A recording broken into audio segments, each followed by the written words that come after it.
Welcome to On the Beat. I'm excited today to be sitting with Dr. Andy Barlow. He is the author of 3 #1 bestsellers and out right now, The Code Breaker. We've got your book sitting in front of us. Tell us about your newest book. Well, Karen, thank you very much for having me today.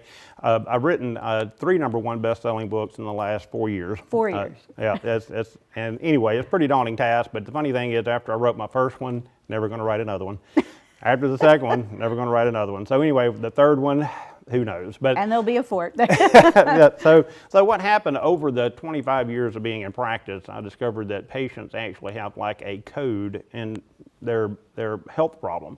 And there's times when you actually just want to treat a specific symptom, like if somebody has strep throat, of course you want to go to the doctor, get swabbed, you have a bacteria and you take an antibiotic. And that's great for acute pain or acute health problems. But the problem is in healthcare, physicians take that same mindset of acute care and put it into the chronic world.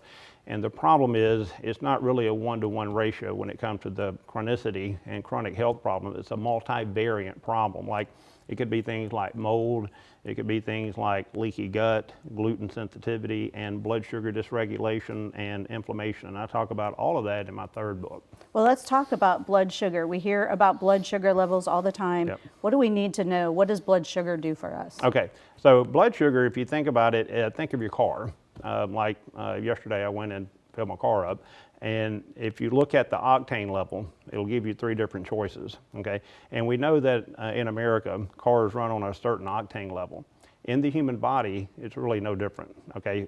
Glucose or blood sugar is actually fuel for your body. That's what gives your body the energy that it needs to function. So we need it. Yeah, you have to have it. So in that optimal range, the optimal range, just like with your car, well, blood sugar, the optimal range is 85 to 99. Okay, so there's the range that we have. Now, if we get outside of that range, like for example, I'll ask you a question. If we put diesel fuel in your car, what would happen? It would not work well. It wouldn't work, yeah. Well, what if we put jet fuel in it?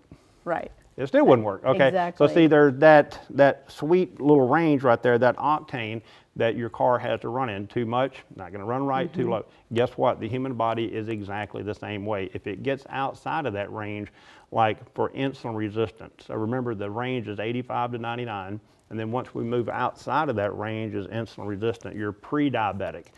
And that number that people need to know is 100 to 125. Now the sad part about this is most healthcare professionals completely ignore it at that level because it's not a disease process yet. However, research is clear that when you have even insulin resistance, when it's out of range, that can lead to dementia and Alzheimer's because it actually causes protein in your brain to start to clump together like Velcro, which one of the symptoms of that would be focus, attention, and concentration, brain fog, but also in the body that can lead to numbness and tingling in your feet and your hands.